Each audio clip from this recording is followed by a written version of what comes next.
नमस्कार, स्वागत है आपका। आप देख रहे हैं द न्यूज और मैं रानी गुप्ता आपके साथ। बिहार के पत्रकार मनीष कश्यप जब से जेल से रिहा हुए हैं तब से वो लगातार बिहार की नीतीश और तेजस्वी सरकार पर हमलावर नजर आ रहे हैं और इस बीच उन्होंने ये कह दिया बिहार सरकार पर हमला बोलते हुए कि अब राजा का बेटा राजा नहीं बनेगा। साथ ही राजनीति पर एंट्री के सवालों को लेकर के भी उन्होंने जवाब दिया है और उनका कहना है कि अब बिहार में सरकार बदलेगी। तो वहीं दूसरी ओर बीजेपी के सांसद मनोज तिवारी भी बकायदा मनीष कश्यप का समर्थन करते हुए नजर आ रहे हैं। आपको बता दें कि मनीष कश्यप के समर्थन में मनोज तिवारी ने एक ट्वीट भी किया है और सीधे तौर पर उनकी फोटो को शेयर करते हुए मनोज तिवारी कहते हैं कि आपका संघर्ष व्यर्थ नहीं जाएगा।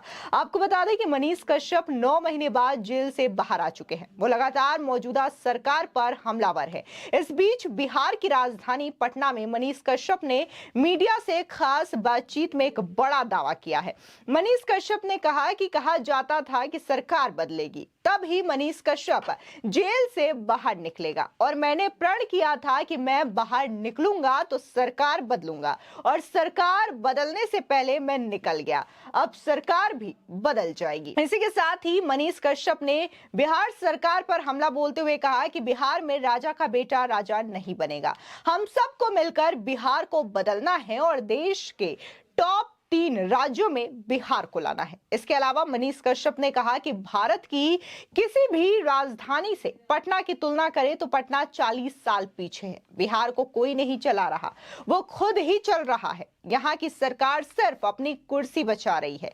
बता दें कि बातचीत के दौरान मनीष कश्यप ने बिहार सरकार पर हमला बोला और कहा कि जैसे मोदी जी पाकिस्तान और चीन को जिस भाषा में समझाते हैं उसी भाषा में मैं भी बिहार के भ्रष्ट लोगों को समझाऊंगा। बता दें कि यूट्यूबर पत्रकार मनीष कश्यप ने कहा कि बिहार की सरकार बदलने के लिए पटना से लेकर दिल्ली तक हलचल मचा हुआ है। उन्होंने कहा कि ईश्वर की लाठी जब गिरती है तो दर्द बड़ा होता है लेकिन दिखता नहीं है। आज दर्द में करा रहे होंगे वो लोग जो साजिश के तहत मुझे फंसा के जेल में डालने का प्रयास किए थे। मनीष कश्यप यही नहीं रुके, उन्होंने जेल की बदहाली पर कहा कि जेल का अनुभव शब्दों में बयान नहीं कर सकते। ऐसा लगता है कि अब जिंदगी समाप्त हो चुकी है और भारत ने वर्तमान समय में जो लोग जेल में हैं उसमें सुधार की बहुत जरूरत है। जेल में कैदियों को सुधारना चाहिए। जेल का अनुभव मेरे लिए ऐसा रहा है कि मैं 4 दीवारी के अंदर कैद हो गया और 9 महीने तक मैं ये सोचता रहा कि आखिर मेरा गुनाह क्या है। बिहार में शहीद जवान का शव आता है तो सरकार का कोई नेता उस जवान को श्रद्धांजलि देने नहीं पहुंचता। जब मैं बेऊर जेल में था तो अखबार पढ़ता था, उसमें 100 में से 90 खबरें हत्या, लूट और रंगदारी की होती थी। मुझे जेल में अलग रखा गया था, पता नहीं किस बात की खुन्नस थी। 1990 से 2023 तक लालू यादव, राबड़ी देवी, नीतीश कुमार और जीतन राम मांझी मुख्यमंत्री रहे, लेकिन आज तक दलित और ओबीसी का विकास नहीं हो पाया। ये लोग गंदी राजनीति करते हैं। कब तक राजा का बेटा ही राजा बनेगा? अब एक चाणक्य चाहिए जो बिहार के गरीब लोगों का प्रतिनिधित्व कर सके। साथ ही उन्होंने कहा कि मैं लोगों को जगाने का काम कर रहा हूं। जिन्हें कुर्सी मिल गई वो बैठ गए, वो हटने का नाम ही नहीं लेते। ये नेता दिन रात झूठ बोलते हैं। उन पर एनएसए क्यों नहीं लगाया जाता? उन्हें तो हवाई जहाज से नीचे फेंक देना चाहिए। वो जिस भाषा में समझेंगे मैं उन्हें उसी भाषा में बात करूंगा और इसी भाषा में समझाऊंगा। आपको बता दें कि इससे पहले भी देखने को मिला था कि मनीष कश्यप जब जेल से रिहा हुए थे तब भारी समर्थकों की भीड़ जो है उनके स्वागत के लिए खड़ी थी और बाकायदा रास्ते में जहां जहां मनीष कश्यप चलते हुए नजर आ रहे थे तमाम उनके समर्थकों का तांता उनसे मिलने के लिए लगा हुआ था। इसी के साथ ही मनीष कश्यप जो है वो जेल से रिहा होते ही सबसे पहले अपने घर नहीं जाते, अपनी मां से नहीं मिलते, बल्कि वो दशरथ मांझी के गांव जाते हैं। वहां पर बाकायदा वो बिहार सरकार पर हमला बोलते हुए कहते हैं कि जब तक तोड़ेंगे नहीं तब तक छोड़ेंगे नहीं।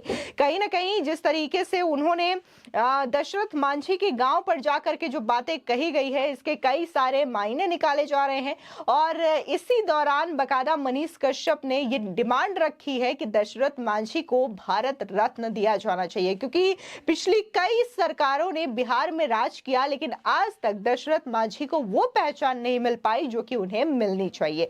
इसी के साथ ही लगातार मनीष कश्यप को लेकर के ये सवाल उठ रहा है कि क्या मनीष कश्यप जो है एक बार फिर से चुनावी मैदान में उतरेंगे, क्या वो एक बार फिर से चुनाव लड़ेंगे। अगर वो चुनाव लड़ते हैं तो किस पार्टी में चुनाव लड़ेंगे, कौन सी पार्टी से वो टिकट लेंगे, ऐसे कई सारे सवाल जो है वो लोगों के जहन में उठ रहे हैं। इसी के साथ ही बिहार में बहुत सारे मनीष कश्यप के समर्थक हैं जो कि उन्हें बिहार का भावी मुख्यमंत्री भी मानते हैं और उनका कहना है कि अगर मनीष कश्यप चुनाव लड़ेंगे तो आने वाले समय में बिहार में सत्ता पलट सकती है और मनीष कश्यप जो है बिहार के मुख्यमंत्री बन सकते हैं। ऐसे में कई सारे दावे किए जा रहे हैं उनके समर्थकों के द्वारा, लेकिन जब इस सवाल पर मनीष कश्यप की राय ली गई तो उन्होंने साफ तौर से कहा कि अभी राजनीति में आऊंगा ये नहीं आऊंगा ये बात की बात है, लेकिन जिस चीज से मैं आवाज उठाने में सक्षम हुआ हूं यानी कि मेरा माइक और मेरी पढ़ाई वो मैं जारी रखूंगा और कभी भी माइक में नहीं छोड़ूंगा, क्योंकि माइक ही एक जरिया है जिससे कि मैं सरकार से सवाल पूछ सकता हूं और ये चीजें मैं हमेशा जारी रखूंगा। इसी के साथ ही आपको बता दें कि बीजेपी के एमपी हैं मनोज तिवारी, उन्होंने भी बकायदा मनीष कश्यप की रिहाई के बाद उनका समर्थन करते हुए वो नजर आए हैं। उन्होंने अपने सोशल मीडिया प्लेटफॉर्म एक्स पर मनीष कश्यप की एक वीडियो शेयर की है जिसमें वो अपने समर्थकों के साथ नजर आ रहे हैं और इसी के साथ ही यहाँ पर उन्होंने अपने सोशल मीडिया प्लेटफॉर्म एक्स पर मनोज तिवारी ने साफ तौर से लिखा कि आपने जो दर्द सहा है वो व्यर्थ नहीं जाएगा। अब इसको भी एक बड़ा इशारा माना जा रहा है कि क्या मनीष कश्यप को जिस तरीके से सपोर्ट मिल रहा है, फिर चाहे वो मनोज तिवारी का हो, सोनू सूद का हो, ऐसे कई सारे लोग हैं जो कि इस वक्त मनीष कश्यप को समर्थन देते हुए नजर आ रहे हैं। आपको बता दें दरअसल एक झूठे वीडियो क्लिप को लेकर के मनीष कश्यप को गिरफ्तार किया गया था। बिहार से लेकर के तमिलनाडु में कई सारे मुकदमे उन पर दर्ज करवाए गए और इसी के साथ ही अगर हम बात तमिलनाडु सरकार की करें तो एमके स्टालिन की सरकार ने बकायदा मनीष कश्यप पर एनएसए की धारा भी लगाई थी।